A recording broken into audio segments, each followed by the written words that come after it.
Hey, John. Hey, Eric. How are you? I'm doing all right. I hope this mic works. It's one of our traveling shows. Yes, I'm at Grandma's house. The kids had the entire week off. Well, not the kids anymore. It's only one. The boy had the week off for school, so there's no office to go into, so I just work from Grandma's house, travel on the weekend, work from Grandma's house just as easily as traveling all day Wednesday to get here for Thanksgiving. So right, better to drive on a Saturday or a Sunday. Yep, yeah, we actually split it. We stayed overnight in Boise just to make it a little bit easier. Break up the drive. Trip. Yep, break up the drive. 12 hours is a long time to be in a car. That is a very long time to be in a car. That is a very long time to be in a car in one day. I don't even remember the last time I was in a car for that long. And you've done it. You've done like back and forth, like, I don't know, at least a half a dozen times. Probably more. I've run out of fingers. I've moved to toes now in the last 2 years. Yeah. So last week, teased Wheel of Time. Yes. And? Yes. I managed to watch it. All 3 episodes, or the family was unprepared to watch it with me, so I abandoned the family. I think Sunday afternoon. I'm not quite sure. Yeah, and just went into the bedroom for 3 hours and watched the Wheel of Time, however long those episodes were. And yes, I watched all 3 of them just back to back. I'm looking forward to the rest. Absolutely. I swear that I don't remember the book as well as I thought I did, or they're changing more than I expected. Well, they have changed. So, Brandon Sanderson, who finished the series, is actually working with them as a consultant producer and works with the script writers and has offered opinion. And he actually disagreed with a couple of their changes that they made to so I suppose give spoilers, but so some of the characters have different starting points than they do in the books. Yeah. To kind of accelerate some of the what you're supposed to feel for them. So Perrin and Matt are both different. Perrin was not married. No, he was not. And wolves don't come into book 1, did they? I don't remember wolves coming into book 1 at all. I'm rereading it as well. I started rereading it as well. Oh, you already started. Okay, well, I'm still in the middle of termination shock, so I can't like pick that up. But I am going camping tomorrow with the boys. Mm-hmm. Maybe foreshadow a little bit there, but and so my anticipation is to actually get Wheel of Time on Audible and start listening to that on the drive, right? And basically over the next 2 days, because who am I kidding? That's what we do when we're on boy, camping, campouts, whatever. We leave the audio running. Yeah, if we're out for 48 hours, there's totally room for a 30-hour book in 48 hours of camping. Of course.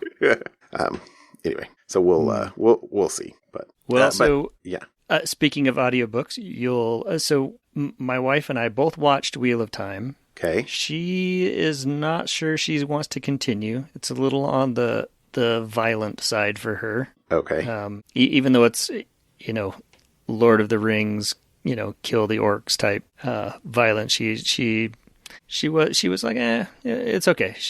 She was debating whether or not she wants to continue with that or not. And then on the audiobook side, we ended up on the drive listening to Edge Dancer, because I've been trying to get her to start the Stormlight series. Oh. But she hasn't. Okay. Because it's mostly war, fantasy related, military. I mean, for the most part. I mean, there's more to it, but which is not her thing. Okay. But Edge Dancer was right up her alley. So that was, I think the audiobook's 8 hours. So that was 8 hours of our... Edge Dancer was 8 hours? I think that's right. Yeah. It was one of those Brandon Sanderson. I aimed to just kind of fill in gaps for this character at about 17,000 words and ended up with 40,000 words. Wow. Because that's what Sanderson does. Okay. Yes. But so we did get some of that in on the drive, so that was fun. I'm betting that she would very much enjoy Skyward. I will have to try those. I haven't read those yet. Very much enjoy. Yeah. Those are awesome. The only problem with starting that is that book 3 is not out. So you get book 1 and book 2, and then you're like, wait, book 3 now, please. Wait. So isn't it supposed to come out like super soon though? I don't remember. Skyward book series book 3 Cytonic came out yesterday. Wait, what? Book 3 of 3 Skyward. I'm just Googled it because I could have sworn I saw this yesterday. Yes. On Amazon. What? It's called Cytonic, and it just came out. So there you go. Another book to add to your list of things you have to finish. So much I need to listen to. Oh, man. Oh, gracious sakes. Now, all right. Well, but the real question. There you go. You just spent $17 of my money. It was already I literally spent. Did just Let's click. All right. Okay. How can I listen to like 60 hours of books in the next 48 hours? That might be problematic. No, you can't listen to them at more than 1.0 speed. But all right. The real question though is, okay, I've been waiting weeks for. Have you seen Dune? And did you see it in the theater? Yes, I finally saw Dune, and yes, we saw it in the theater. We went. I don't remember. Sorry, Sunday night. I think maybe. Okay. And yes, so my younger boy finished the book, and so the day that he finished, we were like, all right, I got tickets, and we went that night. I loved it. Wasn't it good? So, and I do think it was definitely slower pacing, but they followed the book pretty well, seemingly. Right. I think the characters were really well done, and I love sort of the grandeur that they kind of put into it, and I really did. I liked the pacing. Mm-hmm. It was a very fast 2.5 hours or however long that was. Yeah, it was a very fast, and so yeah, I cannot wait for the next couple. I'm a little bummed that they didn't actually, greenlight the second one until after the first came out to some success. Yeah. But yeah, I won't say it's worth the wait because that was very frustrating. But we held to our principles and good. And good. Anyway, so it was very good. I very much enjoyed it. And just the way they did the thopters in there were perfect. They were really cool. They were perfect. Yes. Yeah. And they did the Baron really well. Mm-hmm. They did the Baron really well. They did, because I mean, how are you going to sort of present the? My recollection of the book is that the Baron had, like anti-gravity belt is how I think it was phrased in the book. But I mean, the book was 60s. I don't know when the first book came out. If you haven't seen Dune, go see it. And 1965. Yeah, you kind of see what I mean by it would look good on a big, big screen. It did. Made. Not all movies there require the big screen, but that one I almost feel like it should. The big screen would have been great. Yeah, my son's comments on the book was he was like, well, it seemed like they, the book was like 90% setup, and then like all the action happened in the last 2 chapters. I'm like, right. Well, it was not written for a young adult in the 2020s. Yeah. But anyway, yes, very much enjoyed. My homework is done for those 2 items, and now I just have to figure out how to finish listening to Termination Shock, listen to Wheel of Time, and listen to Cytonic in the next. All right. Well, that's what holidays are for. So you're going camping for Thanksgiving? Oh, yes, I guess. So the turkey? We don't. No, I bought hot dogs, and they are not turkey dogs. Yeah, I think I said this last year. You did the same thing. I'm like, dude, like you have to at least have one. I do remember something about gravy last year, or something. We might do a Thanksgiving-ish dinner on Saturday after we get back, because I don't know. My wife is not going to come. She was going to drive out, and then she's like, why don't we just do a Thanksgiving dinner on Saturday after my younger boy's going to have a whole bunch of friends over, and then after they leave, we might do something. But no, it's we don't have a ton of family in the area, and the main friends that we used to do sort of Friendsgivings with moved away, and really it's a lot of work to cook a Thanksgiving meal. So I'm and really what I want the stuffing and the mashed potato. And so stuffing and mashed potatoes, that's all you need. And being the simple man that I am totally good with stovetop stuffing. Like I love stovetop stuffing. So so when on Saturday, probably on Saturday, we will maybe make some mashed potatoes and stovetop, and it'll be Thanksgiving adjacent. So I assume camping is staying in the yurt. Oh no. Sorry. No. We did take a pair of bunk beds out there. But no, it'll be cold. So I'm going to drag the trailer out there. The yurt would planning, be cold? The yurt is there. And I am planning on doing some electrical work while I'm there. I'm planning on wiring up on the yurt. Electrical, and also on my list is to take the PlayStation. So, and this will be my second. I'm also taking the T-Mobile 5G hotspot out there to test it experiment. I carried it out there with me a few weeks ago, whenever it was, we just drove out and back, and I got a connection, but it really was just, yep, there's a connection. Not very good one. And I just ran one fast.com, and it was pretty bad, but even a pretty bad connection beats no connection. No connection. Yeah. So, beggars can't be choosers. Well, fun. Absolutely. I look forward to next week's report. Done. So. All right, dude. All right. The security part. One of these days, we're just going to skip the security part, and it's going to be I know.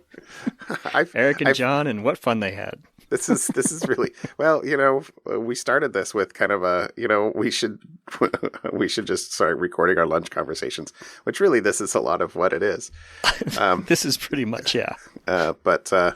Yeah, I have wondered if we should just kind of cut out the fun and have a different, mostly fun podcast. But anyway, whatever. All right, what topics did you bring? All right, so the one I caught my eye this week is a Krebs article on Zelle. So Zelle is a way to transfer money. Banks use it, credit unions use it. It's similar to Venmo or Apple Pay or any of these online, payment options, whatever they are. One of the things that's different about Zelle is rather than go directly to consumers, they went to the banks and signed banks up. And so your credit union or your bank, there is a good chance that they offer Zelle. You may not even know that they offer Zelle. I know that they do because I had to pay somebody using Zelle, and it was a total pain in the butt because they would only let me transfer $500 per week. And it was it was not like I don't have I'm like, it's through the credit union. I'm trying. In fact, it was trying to pay the yurt dude. So I literally had to send him $500 and then wait till the next Saturday and send him the rest of his money. I was like, you're kidding me, right? What age is this? Anyway, that's my one experience with Zelle was, why can't I send more than $500? Well, so there is a Zelle fraud scam going on. Okay. And this one is slightly this takes advantage of the fact that because banks and credit unions that Zelle marketed directly to them and gave them, banks and credit unions offer that to their customers, a lot of times unbeknownst to their customers, the fraud leverages this and preys on this. So, for example, how this works is it does an SMS spam, basically, to anyone in the world and says, hey, your bank transferred X amount of dollars to somebody. Verify this transaction. If you say yes or no, or, it says, press yes to say yes or no to say no, whatever. If you do anything, then that triggers the automation to have a human jump in the loop. And so then the human will jump into the loop and say, hey, we're going to send you a one-time passcode. I just need you to verify that we have who you are. So what's your username? And I'm going to send you a one-time passcode. You read it back to me, and that will verify that you are who you are. They don't ask for your password. So what the fraudster is doing on the other end is they have gone to the password reset function, which is for my username, reset my password, and it'll prompt you for a one-time passcode. You type in the bank sends you, the victim, your one-time passcode. You read the passcode back to the fraudster, and the fraudster enters it in on the website, resets your password to whatever they want, and then transfers a bunch of money. Basically now they have your bank account and your password, and they transfer all your money somewhere. Preying on that fact there is, even if the fraudster gets the bank, even if the bank then goes and tries to say, hey, type yes or no to verify this transaction that you tried to make with Zelle, the fraudster will just tell the person who he's already got on the phone with, saying, you're going to receive a text message with the details of a Zelle transfer, and you just need to say yes so that we can reverse that fraud, right? So they've got the whole layered step here. You really got to be paying attention to what's going on. And the trick here, if you happen to have Zelle and happen to see any of this and get duped out of this, it happens to the best of us. The financial institutions, since it's not a credit card transaction and is not, at least according to some banks, not covered by having to recover your losses because, hey, you transferred the money, you said it was okay. It's on you. The bank doesn't have to cover you screwing up, which is not true.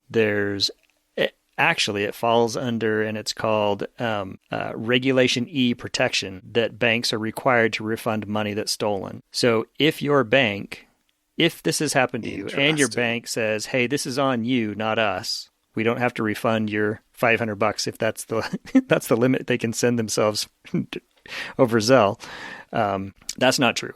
And the article will link, tells you how to go back to it, or to how to basically tell your bank you're wrong. Here's the consumer protection website that explains that you do have to give me my money back. Yeah. So once again, this kind of falls into we do so much on our phones, and we just kind of, I think, sometimes get on autopilot and, oh, heck no, I did not validate that transaction. Oh yeah, I'm going to answer my phone when that person calls me and says, yeah. And, we just kind of don't think about it. But if this ever happens, I like the mantra here that's linked in the article: hang up, look up, and call back. Mm-hmm. Don't let them contact you. You contact them. Call your bank. Yep. If the bank calls you and says, hey, we need to do this, say, all right, hold on, let me call you back. And you look up your bank's phone number. It's going to be on the back of any credit card you have, easy to find on their website. You call them and go from there. Yeah. Don't let them give you the number to call. Correct. Yes. So anyways, that was the one that I thought was interesting because my bank does have Zelle, and I have received Zelle payments. I have not made any Zelle payments myself. Just as you noted, it's not as friendly as other options. I imagine it'll get there, but I imagine. Yeah. The upshot of that one really is you may, if you bank in the U.S. anyways, if you bank in the U.S., it's likely you have a Zelle account. You just don't know it. Might want to double check that. That was me. That was me in June or July, whenever that was. I was like, the guy was like, well, can you send it with Zelle? And I was like, I don't know. Like, check your credit union. And sure enough, I go in the app, send money. Oh, yeah, okay. There it is. And it totally worked. All right, that's a good one. That's a good one. Social engineering. Still the number one way to get fraud. Absolutely. And this one's great because they don't even need your password. All right, I have a breach of the week, kind of, maybe. I saw this one too. This is GoDaddy data breach impacts 1.2 million WordPress site owners. Oops. So, I was going to say I love the fact. I don't think I love the fact. I think I mean the opposite of what I was about to say. This comes out in, the quote is, in documents filed with the U.S. Securities and Exchange Commission earlier today. So that's probably not the first notice that you should do. Or maybe it's just that they're like, kind of getting the CYA thing through the feds first and then released a notice. I don't know. But so in documents filed with the U.S. Securities and Exchange Commission, GoDaddy said it discovered the breach last week on November 17th after noticing, quote, suspicious activity, unquote, on its managed WordPress environment. So it is currently the 23rd. So I guess that was 6 days ago.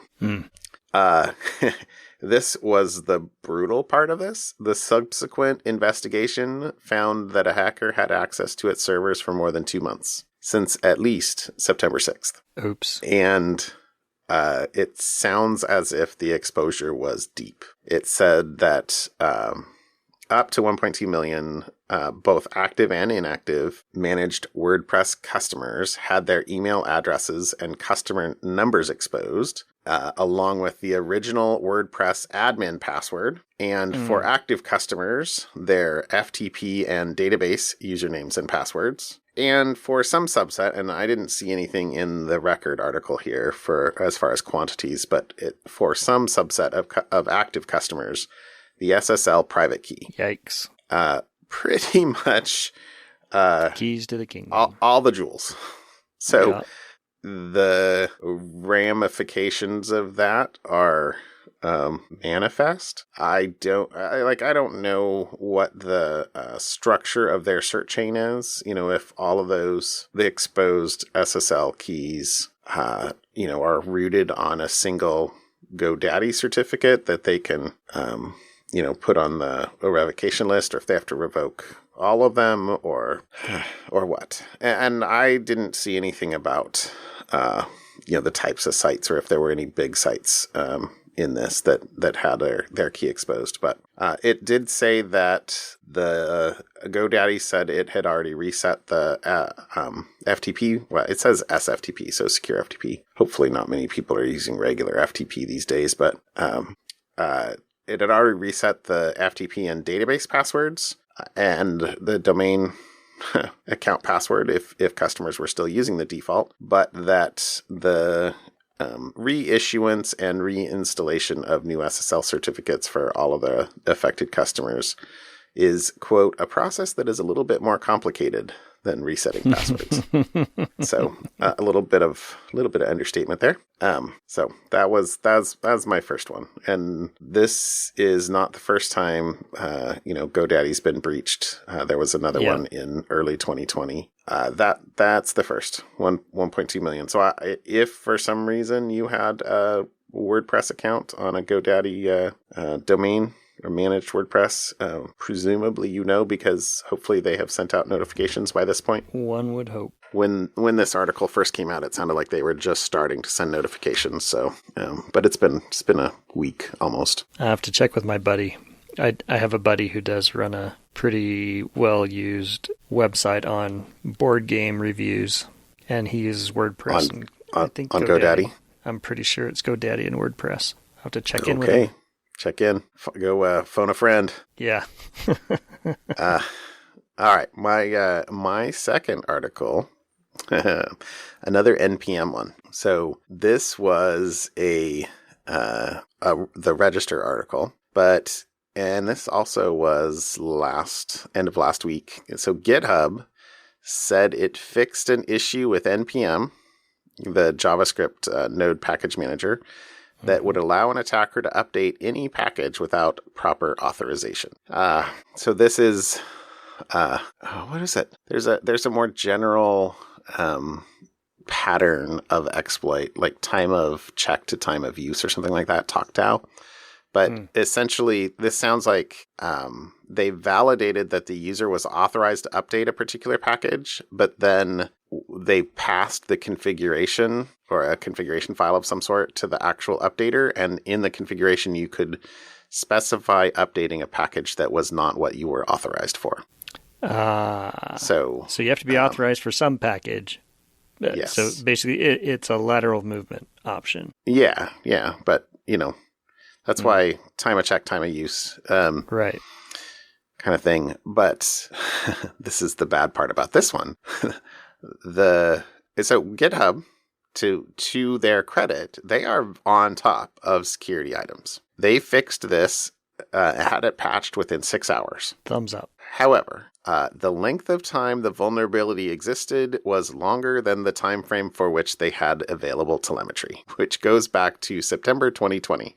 So the vulnerability existed for at least a year, and who knows how much longer. So they did have a comment in here that indicated that, let's see, what was that? I'm looking farther down in my notes.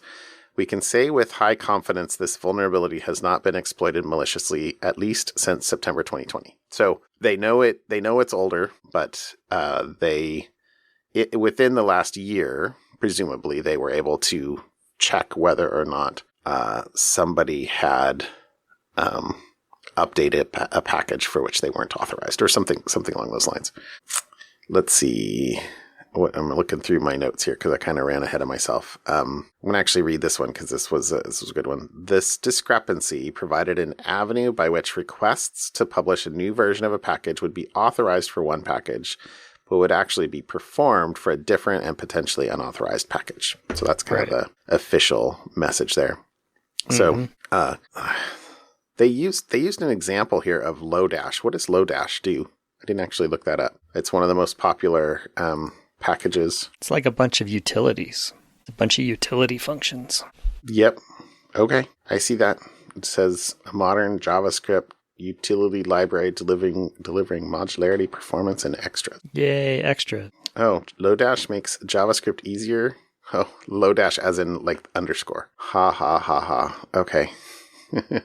Makes JavaScript easier by taking the hassle out of working with arrays, numbers, objects, strings, etc. Yeah. Lodash's modular methods are great for iterating arrays, object strings, manipulating and testing values, and creating composite functions. Okay, well, cool. I've never used it. Well, it is JavaScript. It's been a long time since I've kind of egged you into hating on JavaScript. That's like we should bring back like 2019. It's good. I still don't like it. Are you sure? You haven't changed your mind? I was writing a little bit today and being annoyed with it today. Just today, as a matter of fact. All right. So just the comment is that Lodash is a package that's downloaded around 7 million times a day. That's because people are just re-downloading it automatically into production. Yeah. Why? That's 2.5 billion times a year, right? Yeah. There are not that many Sorry, everyone. There are not that many JavaScript developers on the planet. No. There's no reason for that to need to happen. No. So 7 million times a day. Yeah. Anyways, all continue. Right. Nice math there. That was quite well done.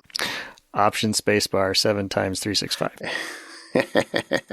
Okay, well played. I've only recently started taking advantage of the fact that you can just do math in the quick launch. Okay, what else was I going to say on this? What are they going to do about it? It says that so evidently 2-factor auth for package maintainers is optional at the moment. They're going to make it mandatory Q1. So that's a good thing. Figured that you would like to hear that. And then I don't know. There was a little bit of a hand waving to introducing some form of package signing or code signing. I feel like we've talked about that in the last couple of years, but I didn't go back and look at when. But, let's say mobile app stores do this as a matter of default, right? I mean, all apps are signed and validated, verified, etc. Right. So, okay. So there you go. Those are my two articles this week. Fun. Yep. Even though it was JavaScript related. I know. Well, it's okay. All right, so you ready for my something fun? I am ready for your something fun. So my something fun is actually a slightly personal something fun. So I've clearly known this. Well, I shouldn't say clearly. FYI, I have known this for a long time. However, I'm using it as my something fun because the road trip to Grandma's house included a stop at a drive-in diner called the Peach City in Brigham City, Utah. And my wife's grandfather started it as an ice cream shop. Really? And he started the ice cream shop as a way to share his family's ice cream recipes in 1937. Holy moly. He started this. And he owned it, and my wife's mom worked there. And the link we'll put in, they actually have a website. They have the history, so you can go back and read the history of, you'll know my wife's grandfather's name, Bill Harris, and what he did with it, how he introduced it, where it moved, some of the history around it. He eventually sold it, and just recently it has turned over hands again. So it's on its third owner. Okay. In 80 years at this point. Okay. And it is a staple. And it was super tasty. Went there, had on the road trip to Grandma's house, because it's a ways from Grandma's house, but it's on the way if you take a short side detour off the main freeway. So we had lunch there on our way down to Grandma's house. It was fun, and I happened to look up their website, and I didn't know some of the history that they have now added to their website on the details. That's totally awesome. It was a lot of fun. A dairy science degree. After collecting his dairy science degree from Utah State University, Bill Harris had a dream. Like dairy science? Like the raising of cows or the processing of milk? I'm gonna guess both. I want to know. I want to know what classes you take in a dairy science degree. I feel like I'm dairy science adjacent. I've made cheese.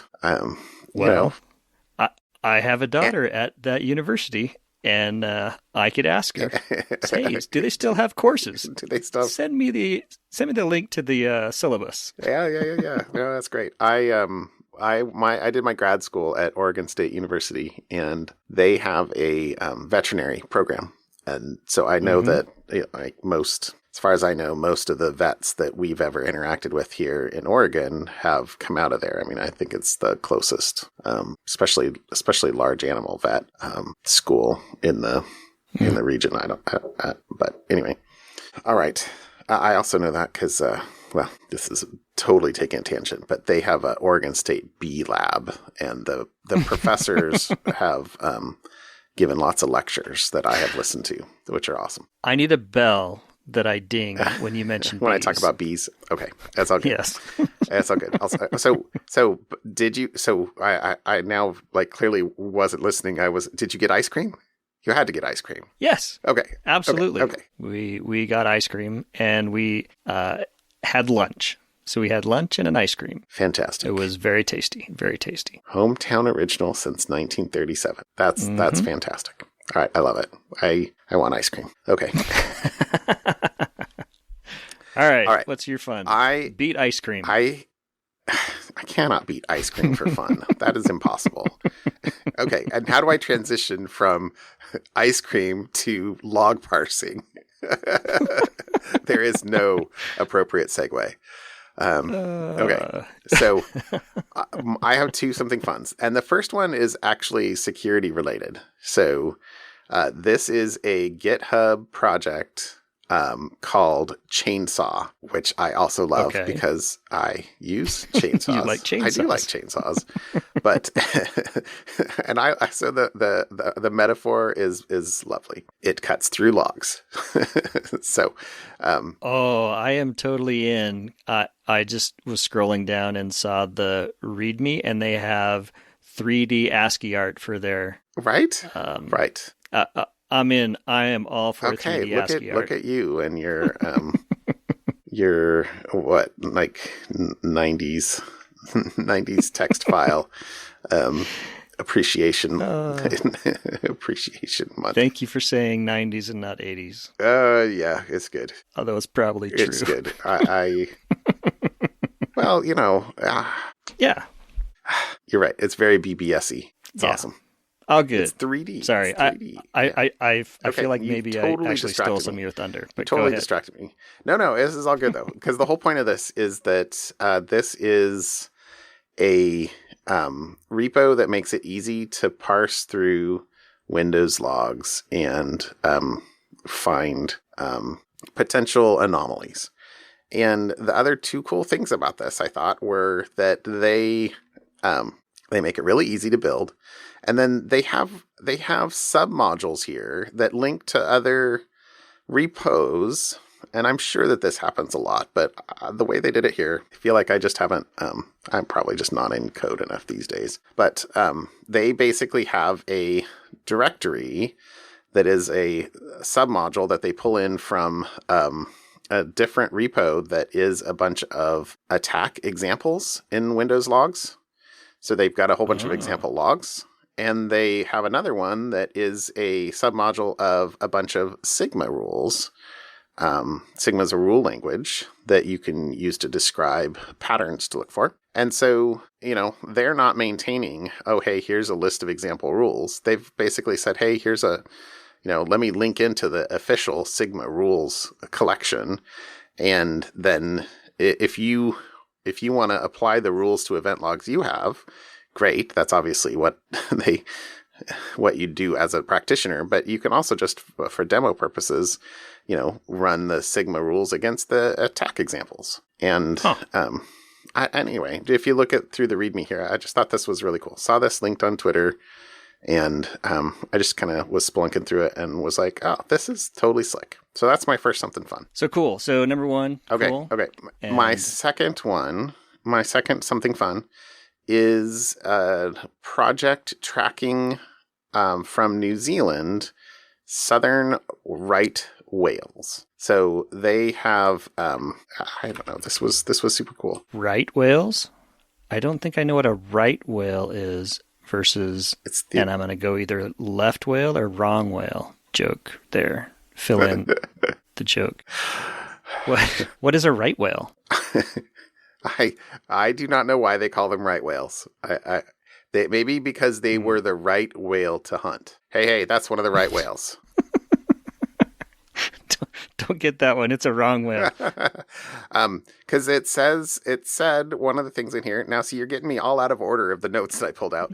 But the New Zealand southern right whales were reduced from a pre-whaling population of 30,000 to just 40 individuals by the late 1920s. And they have, in the century since, come back to more than 2,000. But this is a project in New Zealand that they are... Oh, sorry, and I didn't pull out the data here, but since I just said that, I think one of the things was that there was a breeding ground that was hard to get to.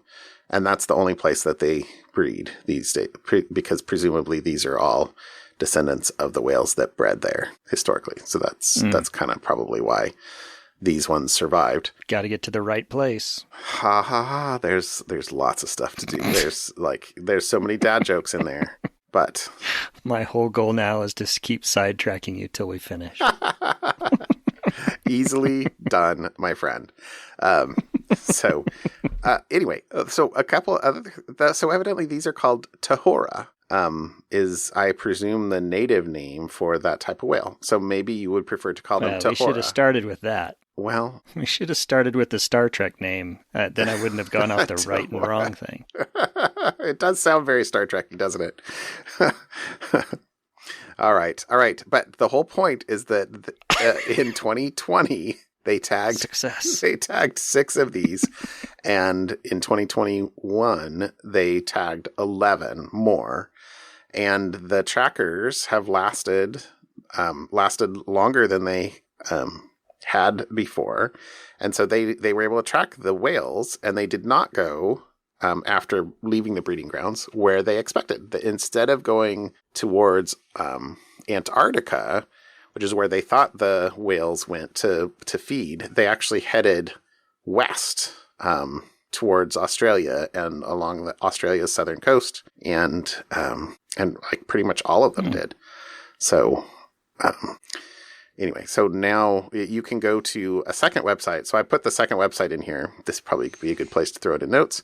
There's a second website that actually is the not the news article website, but the actual tracking website, where you can kind of select which whale to track. And it shows you, there's a little flashing icon on the whales that have uploaded their telemetry within the last 24 hours and sort of where they were. And so you can kind of totally see them kind of going, I don't know about together, but in the same general area on the southern coast of Australia. And what else did I pull out of here, though? They were making a huge loop. One of them, at least, in 2020, made a huge loop. Ah, so NASCAR whales. Yeah.